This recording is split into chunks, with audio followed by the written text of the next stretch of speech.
मंगलपुर नाम के गांव में अमरीश नाम का एक धनवान रहता था।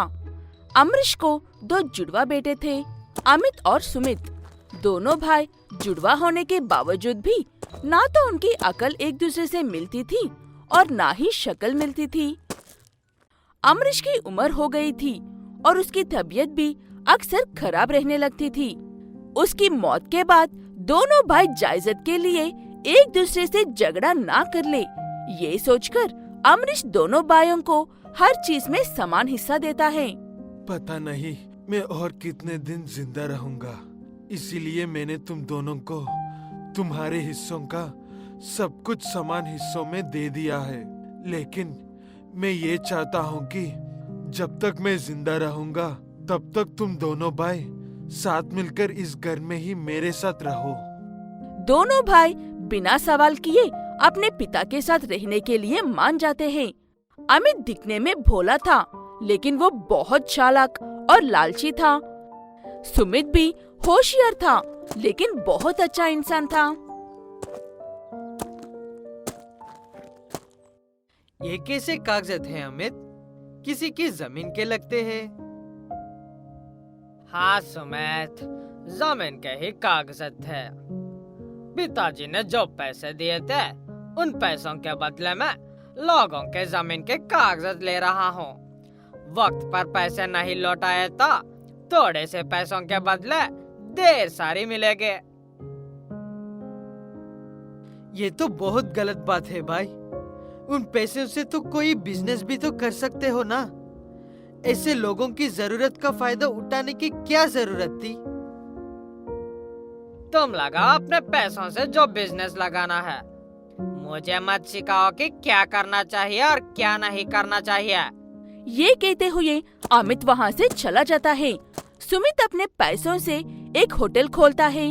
उसकी होटल दिखने में जितनी अच्छी थी, वहाँ का स्वाद भी उतना ही अच्छा था। लेकिन सुमित की होटल में अक्सर उसकी पहचान वाले या गरीब लोग आते थे, इसलिए वो उनसे पैसे नहीं लेता था। ऐसे थोड़ी ही दिनों में सुमित खंगल हो जाता है और वो अपना सब कुछ बेचकर सड़क पर आ जाता है। इसलिए सुमित अपने भाई अमित से मदद मांगने के लिए आता है। भाई, तूने तो मेरे बारे में सुना ही होगा। मेरी हालत बहुत खराब है। क्या तू मेरी थोड़ी सी मदद कर सकता है? कहाँ गई तेरे वो ज्ञान की बातें? तब तो बड़ा सही गलत सिखा रहा था। अब क्या हुआ? पिताजी के अंतिम संस्कार में मेरे 1 लाख रुपए खर्च हुए थे। उनके बेटा होने के कारण तुझे वो आधे पैसे लौटाना होगा मुझे। ये कैसे बातें कर रहा है भाई? तू तो पैसे की लालच में पूरा अंधा हो गया हो। मेरे पास तुझे देने के लिए कुछ भी नहीं है। भाई है, इसीलिए वो 50,000 लिए बिना छोड़ रहा हूँ। चल अब यहाँ से। कोई मुझे तुझ जैसे भिखारी से बात करना हुआ देख लेगा तो मुझ पर हंसना लगेंगे। ऐसे अमित अपने ही भाई की बेइज्जती करके वहाँ से भगा देता है। बेचारा किस्मत का मारा सुमित कुछ दिनों तक भीख मांगकर अपना गुजारा करता है और सड़कों पर सोता है। 1-2 महीने बाद उसे ढूंढते हुए एक पोस्टमैन आता है और उसे एक चिट्ठी देकर जाता है। चिट्ठी खोलकर पढ़कर देखा तो उसमें ये लिखा हुआ था कि अमरीश के 2 बेटों में से जो पहले खंगल होगा, उसके लिए नई शुरुआत करने के लिए पड़ोसी गांव में उनकी एक पुश्तैनी हवेली है, जिसे बेचकर वो नई शुरुआत कर सकते हैं। सुमित ये बात जानकर काफी खुश होता है और उस हवेली को बेचने की बजाय उस पर लोन उठाकर उस हवेली की मरम्मत करवाकर उसे एक शानदार क्लासिक होटल बनाता है। दूसरा गांव होने की वजह से वहाँ पर सब नए लोग ही आ रहे थे और इतना बढ़िया हवेली वाला होटल होने की वजह से वहाँ पर सिर्फ धनवान ही अपने शौक पूरे करने के लिए आ रहे थे। और एक दिन अमित भी उसकी होटल में आता है। अरे वाह भाई, तू तो बहुत बढ़िया तैराकी कर रहा है। अगर पैसों की जरूरत हो तो बताना। मैं इस हवेली का कागजात रखकर तुम्हें मुंह मांगने की कीमत दे सकता हूँ। मुझे तुम्हारे पैसों की कोई जरूरत नहीं है भाई। मेरा काम अच्छा चल रहा है। मैं तुमसे फिर से कहता हूँ, ऐसे लोगों को लूटना बंद कर दो। जितना कमाया है उससे अच्छा काम करो। अमित अपने भाई सुमित की बातें सुनकर हंसने लगता है। तभी अमित के पास उसका एक काम वाला आकर, मालिक, अभी अभी खबर आया है कि सरकार ने आपकी सारी जमीन जब्त कर ली है और आपके घर पर भी राइड पड़ी है। सरकार आपसे हर सामान की हिस्सा मांग रही है। ये बात सुनते ही अमित की हालत बुरी तरह से खराब हो जाती है और वो एक ही पल में अपना सब कुछ खो बैठता है। और तब उसे अपने भाई की कही हुई हर बात याद आती है। सुमित अमित जैसा बिल्कुल भी नहीं था, इसलिए वो उसे उसके हाल पर छोड़ने की बजाय अपने साथ रखकर उसकी मदद करता है। मुझे माफ कर दो मेरे भाई। मुझे ये बात अच्छे से समझ में आया है कि बुरा करने वाले भले ही पहले मजा करके और अच्छे करने वाले तकलीफ जी ले, लेकिन बाद में बुरा करने वाले के साथ बुरा ही होता है और अच्छा करने वाले के साथ अच्छा ही होता है। मेरे भाई को ये बात समझ में आ गई है। मेरे लिए यही काफी है। ये कहते हुए दोनों भाई साथ में अच्छे से रहने लगते हैं। हरिद्वार नाम के गांव में तिजोरीलाल नाम का एक धनवान अपनी पत्नी सिया के साथ मिलकर रहता है। तिजोरी एक अच्छा इंसान है, लेकिन उसकी पत्नी काफी अकड़ू है। तिजोरी, मैंने तुमसे कितनी बार कहा है कि मुझसे पूछे बिना मेरे लिए कपड़े मत खरीदो। लेकिन ये तो तुम्हारे बर्थडे के लिए सरप्राइज गिफ्ट है।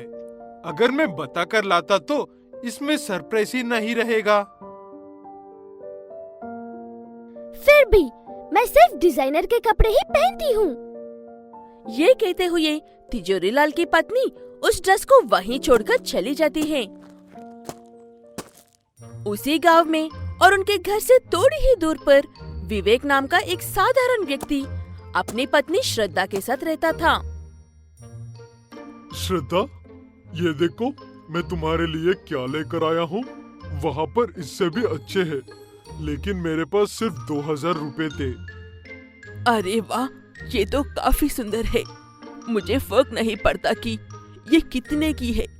आप मेरे लिए लेकर आए हो, मेरे लिए यही काफी है। ये कहते हुए विवेक की पत्नी श्रद्धा उसी में खुश हो जाती है। तिजोरीलाल, सिया, विवेक और श्रद्धा ये चारों स्कूल के समय से दोस्त थे। इन चारों में सिया ही धनवान थी और तिजोरीलाल के पिता एक टीचर थे। लेकिन विवेक और श्रद्धा की आर्थिक स्थिति पहले से ही बहुत ही खराब थी। तिजोरीलाल विवेक का बहुत अच्छा दोस्त है, इसलिए सिया कभी कभी विवेक और श्रद्धा से बात कर लेती थी, लेकिन जब भी बात करती थी तब उनकी बेइज्जती करती थी। इसलिए विवेक और श्रद्धा उससे दूर रहने की कोशिश करते थे। आज तिजोरीलाल के घर में उसकी पत्नी के जन्मदिन की बहुत बड़ी पार्टी है। वैसे तो तिजोरीलाल सबको फोन पर ही ये बात बता रहा था, लेकिन विवेक और श्रद्धा के पास फोन नहीं है, इसलिए वो उनके घर आता है। विवेक, विवेक, क्या तुम घर पर है? विवेक और श्रद्धा बाहर आते हैं और तिजोरीलाल को देखकर, अरे तिजोरी, तू कैसे आना हुआ मेरे दोस्त? सब ठीक है ना? हाँ, सब ठीक है विवेक। आज सिया का जन्मदिन है और शाम को घर पर दावत है। वही बताने के लिए आया था। शाम को जरूर आना, वरना मैं तुमसे बात नहीं करूँगा। श्रद्धा, इसमें एक ड्रेस है, शाम को पहन लेना, अच्छा लगोगी। ये कहते हुए तिजोरीलाल वहाँ से चला जाता है। शाम को श्रद्धा अच्छे से तैयार होकर वो ड्रेस पहन लेती है। विवेक के पास पहनने को कुछ खास कपड़े नहीं था, इसलिए उसके पास जो है वो उसी से काम चला लेता है। विवेक और श्रद्धा सिया की बर्थडे पार्टी में पहुंच जाते हैं। वहाँ पर सभी लोग बहुत ही बढ़िया कपड़े पहनकर आए थे, लेकिन श्रद्धा के ड्रेस के आगे वो सब कुछ भी नहीं थे। इसलिए सब श्रद्धा के पास आकर उसके ड्रेस की तारीफ कर रहे थे। बर्थडे सिया का था और तारीफ श्रद्धा की हो रही थी, इसलिए सिया को वो बात कुछ हजम नहीं होती है। श्रद्धा, तुम यहाँ क्या कर रही हो? और ये ड्रेस तुम्हारे पास कहाँ से आई? क्या बात है सिया, इतना गुस्सा क्यों हो रही हो? सब ठीक तो है ना? नहीं, कुछ भी ठीक नहीं है। एक तो इसकी औकात ही नहीं है इस पार्टी में आने की, और ऊपर से इसने मेरे ही फेंका हुआ ड्रेस पहना हुआ है। ये कहते ही श्रद्धा काफी शर्मिंदा महसूस करती है और रोने लगती है। उसे ऐसे देखकर सिया हंसने लगती है और बाकी मेहमान चुपचाप वहाँ से चले जाते हैं। तिजोरीलाल उन्हें रोकने की कोशिश करता है। क्या बात है, आप सब ऐसे क्यों जा रहे हो? पार्टी तो अभी शुरू भी नहीं हुआ है। तुम्हारी पत्नी को बात करने की तमीज ही नहीं है। अगर हम यहाँ कुछ देर और रुके तो पता नहीं हमारे बारे में ये क्या कहेंगी। ये कहते हुए सब वहाँ से चले जाते हैं। उनके जाने के बाद तिजोरीलाल अपनी पत्नी से, सिया, क्या तुम थोड़ी देर के लिए चुप नहीं रह सकती हो? वो ड्रेस मैंने ही दिया श्रद्धा को।